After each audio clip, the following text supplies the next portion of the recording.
Bienvenue sur le plateau de Sagesse Bouddhiste. Nous sommes très heureux de vous accueillir ce dimanche matin pour une émission consacrée à une qualité essentielle dans la pratique du bouddhisme, celle de l'éthique, qui nous arrive souvent de confondre, à tort, avec la morale. Sa bonne compréhension est pourtant indispensable au chemin bouddhiste, car elle peut avoir un effet de transformation décisif sur les liens que nous établissons avec nos pensées et nos sentiments, de même qu'avec les personnes qui nous entourent. Alors, comment définir plus précisément l'éthique ? Qu'en est-il de la discipline à suivre? Pourquoi l'intention est-elle essentielle dans cette voie? C'est ce que je vous propose de voir avec notre invité. Trinae Rinpoche, bonjour. Bonjour, merci de me recevoir. Merci à vous de venir jusqu'à nous. Alors, vous avez un parcours unique et très riche puisque vous êtes franco-américain. Vous êtes l'un des rares occidentaux à être reconnu comme la réincarnation d'un maître tibétain. Vous avez d'ailleurs été reconnu par le 16e Karmapa. Le vénérable Kalu Rinpoche vous a ensuite élevé en quelque sorte, à la fois dans son monastère en Inde mais aussi en France. Et donc, vous avez reçu une formation à la fois très traditionnelle, œcuménique, et vous avez également suivi des cours de philosophie, un cursus académique pour le coup, à la fois à la Sorbonne et à l'école pratique des hautes études. Aujourd'hui, vous enseignez le bouddhisme à la fois aux États-Unis, en Europe et en Inde. Et je précise que vous êtes également marié et père de famille. Oui. Alors justement, il y a 3 domaines d'apprentissage qui sont très importants. L'éthique en fait partie. Quels sont les 2 autres? Donc, s'il faut résumer l'ensemble des pratiques bouddhiques ou disons le domaine d'exercice et d'apprentissage dans le bouddhisme, ils peuvent se résumer en Shila, Samadhi, Prajna. Shila, c'est la discipline éthique. Samadhi, c'est la méditation ou contemplation. Et Prajna, le discernement, la sagesse.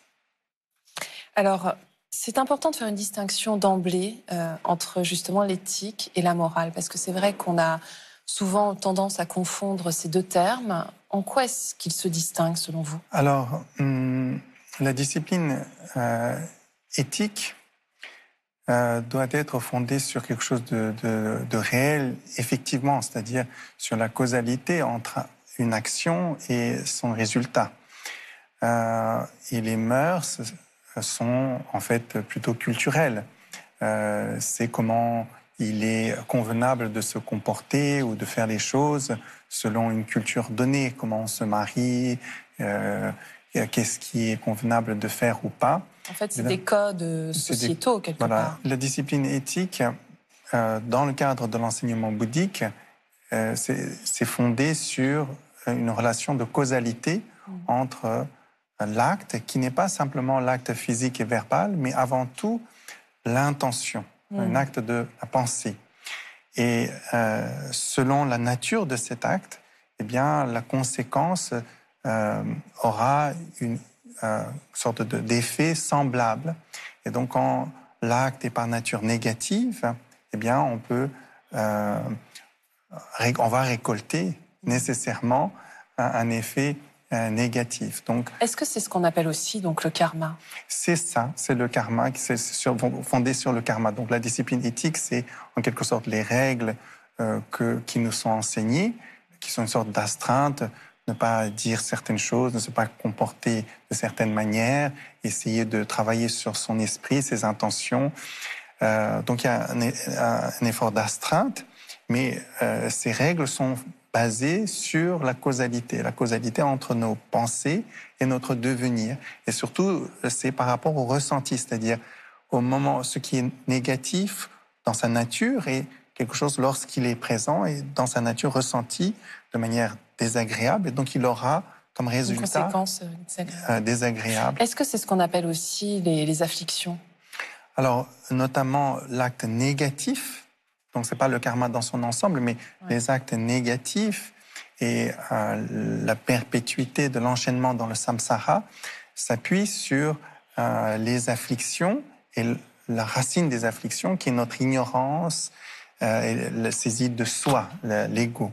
Donc, sur cette base, parce qu'il y a un attachement prépondérant pour soi, et donc, du coup, il y a le désir pour soi, il y a comme mode de protection l'aversion pour ce qui peut nous nuire. Donc, ce sont là ce qu'on appelle les 3 poisons, l'ignorance, le désir et la haine, qui sont 3 afflictions très importantes, desquelles découlent aussi un certain nombre d'autres types d'afflictions. Alors, ils sont appelés afflictions parce que dès lors qu'ils sont présents, on éprouve un mal-être.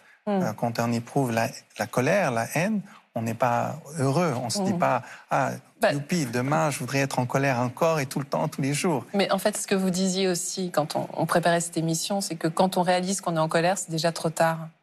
Oui. C'est vrai. Alors, ensuite, c'est-à-dire quand la colère est présente, quand les conditions sont réunies, quand quelqu'un nous agresse, etc., comme on a une tendance vers cela, il va se manifester.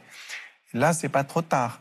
C'est trop tard lorsque l'on donne suite à cette colère. Quand on commence il faut vraiment pressentir, injurier, faire ce pas de côté pour lorsque l'on se laisse emporter et qu'on exprime cette haine, alors c'est un peu trop tard. Mais si on arrive à le reconnaître à l'avance, on peut faire quelque chose. On peut appliquer un remède, une antidote.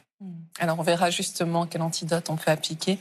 Mais revenons à la discipline de l'éthique, puisqu'en fait, le Bouddha s'est exprimé sur cette question. Alors, que nous dit-il? Et puis, surtout, pourquoi c'est important, effectivement, de ne pas voir cette discipline comme une astreinte? C'est quelque chose, finalement, qui peut être envisagé de manière très positive. Voilà, donc ce qui est intéressant dans le terme shila, une des définitions qui sont données dans les textes, c'est l'obtention de la fraîcheur. Donc, sous-entendu, la vie comporte beaucoup d'adversités, de difficultés. On peut imaginer une sorte d'analogie. Nous sommes dans une sorte de désert, affligé par la chaleur, la soif, et on va trouver un oasis où il fait frais, il fait bon. Donc, la discipline éthique, adopter une discipline éthique, c'est trouver dans sa vie une certaine quiétude, une certaine harmonie, un certain bien-être. Et d'ailleurs, c'est le socle aussi. Voilà, donc c'est le socle de la pour d'autres pratiques. Voilà, donc sans le socle de la discipline éthique, il est quasiment impossible d'envisager de pratiquer la méditation et dès lors de pouvoir réellement actualiser la sagesse. Alors, c'est important de prendre soin de soi aussi. L'éthique, c'est d'abord pour soi-même. C'est appelé pratik moksha, liberté pour soi-même. Donc c'est quelque chose que l'on pratique pour soi-même, pour trouver soi-même cette fraîcheur. Alors après, il y a un aspect dans l'éthique qui est de respecter les autres, de prendre en compte les autres, ne pas nuire à autrui. Donc ça peut paraître comme une contrainte, mais en réalité, lorsque l'on peut être dans une attitude de bienveillance, alors nous sommes nous-mêmes les premiers bénéficiaires de cela. En ce sens, nous connaissons plus de harmonie, plus de bienfaits. C'est-à-dire, l'attitude altruiste est d'abord bénéfique pour moi avant d'être bénéfique aux autres. En fait, plus globalement, une attitude éthique permet de soutenir la vie sans nuire à qui que ce soit, ni les autres, ni nous-mêmes. Donc ici, c'est-à-dire l'idée, je pense, dans l'ensemble, c'est d'arriver à dépasser le souci du « je » simplement et de penser plus « nous », c'est-à-dire tout comme je crains la douleur, les autres la craignent, et de pouvoir penser « nous » au lieu de penser simplement « je ». Alors tout à l'heure, vous parliez d'antidote, voilà qui est intéressant. Qu'est-ce que vous pourriez nous conseiller comme piste justement pour temporiser peut-être dans un premier temps cette colère qui peut naître en nous, en tout cas, voilà. Donc parmi les afflictions le plus négatives, qui a les effets les plus douloureux, c'est la haine, la colère. Et il y a de nombreuses choses qui sont dites par rapport à ça, mais la première chose, c'est de comprendre que c'est négatif, que c'est notre intérêt de ne pas la suivre. Et donc, au quotidien, c'est vrai que quand on rencontre des situations adverses, la colère peut facilement s'élever, et de se rendre compte qu'il s'élève et de ne pas se laisser emporter par... Donc encore une fois, toujours cette prise de distance. Une sorte de prise de distance, et ensuite un peu changer notre vision sur la situation. Comprendre que si les autres sont agressifs envers nous, c'est aussi peut-être parce que nous avons une certaine responsabilité, il y a une interdépendance, on interagit avec les autres, voir qu'est-ce que je peux faire par rapport à ça. Et d'autre part, surtout de comprendre que l'autre aussi, s'il est violent, c'est qu'il lui-même est victime de la haine. Tous deux, nous sommes victimes de la haine. Et notre véritable ennemi ici, c'est pas la personne. Comme par exemple, quand quelqu'un me frappe avec un bâton, je ne me mets pas en colère contre le bâton, mais contre la personne qui la manie. De la même manière, cette personne est maniée par la haine. Et donc, il me faut vaincre la haine. La meilleure façon de la faire, c'est de ne pas me laisser emporter par elle. Est-ce qu'on peut parler peut-être de la tristesse et voir comment justement la bienveillance peut nous aider La tristesse, le mécontentement a beaucoup de sources différentes. L'une d'entre elles est par exemple la jalousie. On voit quelqu'un d'autre heureux, d'autres sont plus heureux, donc je suis triste, pas moi, à voir tout cela. Donc ici, on invite surtout à pratiquer ce qu'on appelle la joie. Donc la joie, c'est se réjouir du bonheur des autres. Se dire, ah, au moins quelqu'un connaît le bien-être. Et ça s'appuie sur cette attitude de bienveillance, de mépris qui est si important dans la pratique en général. Si on peut avoir cela, eh bien c'est comme par exemple si peut-être on peut imaginer être un parent, nous-mêmes être en difficulté, mais de savoir que son enfant est dans la sécurité et bien, cela nous donne source de joie, pas de la jalousie, parce qu'il y a cet amour envers cet enfant. Donc de la même manière, vous voyez, si on arrive à penser nous, à se concerner aussi bien des autres que de soi-même, alors cette bienveillance et cette joie peut se manifester. Et vous avez une méditation peut-être à nous conseiller? Je pense qu'une méditation très importante, c'est de cultiver cultiver mépris. Ça a un bienfait en quelque sorte transversal, c'est-à-dire s'il soutient à la fois la discipline éthique que la méditation. Et évidemment, il est perfectionné par la sagesse. Donc c'est une qualité très importante.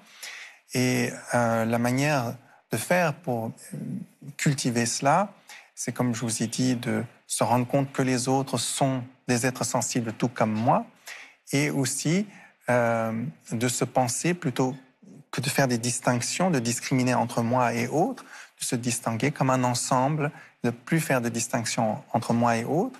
Aussi, autre chose qui peut être intéressant, c'est d'essayer de s'efforcer à se mettre à la place de l'autre, s'imaginer être l'autre et se regarder soi.